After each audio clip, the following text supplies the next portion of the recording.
NAS-G spt5 factors bind to their respective RNA polymerases at the tip of the clamp, overlapping the region contacted by the sigma factor 4 in case of bacteria and TF2B in case of eukaryotes. So it overlaps that region, which is the binding between these sigma region 4 and TF2B.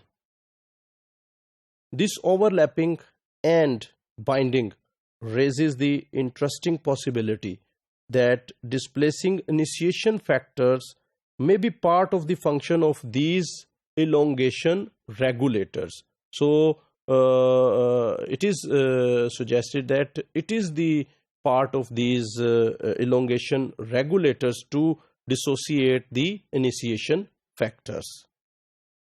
This also suggests that regulating the rate of elongation is an ancient mechanism of regulating gene expression.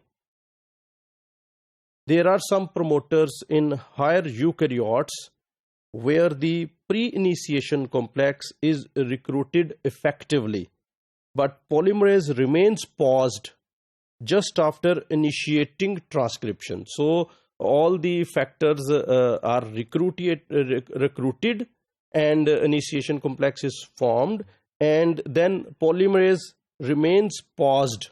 It stops the transcription after initiating transcription.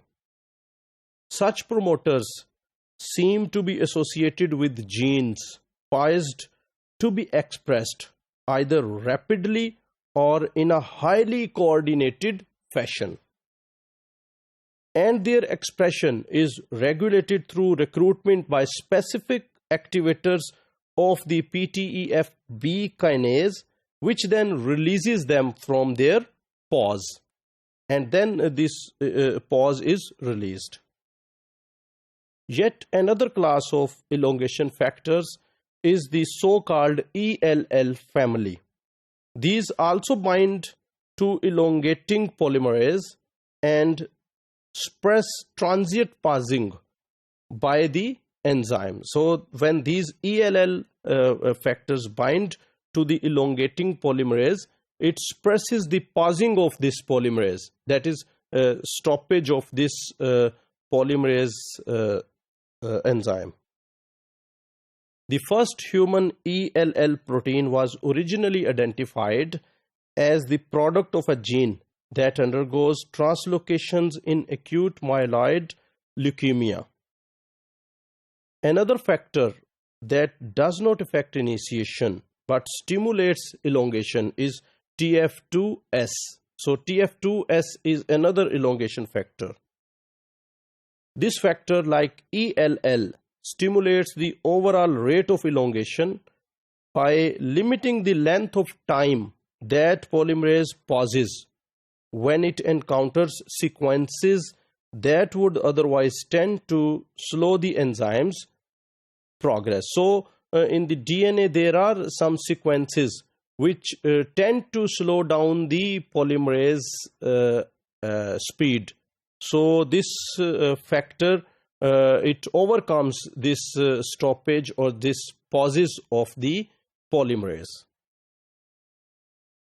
It is a feature of the polymerase that it does not transcribe through all sequences at a constant rate. So it varies the speed, and at some places, at some specific sequences, this polymerase pauses.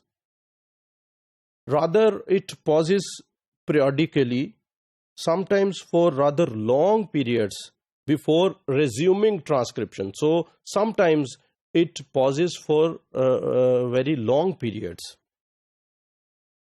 In the presence of TF2S, the length of time that polymerase pauses at any given site is reduced.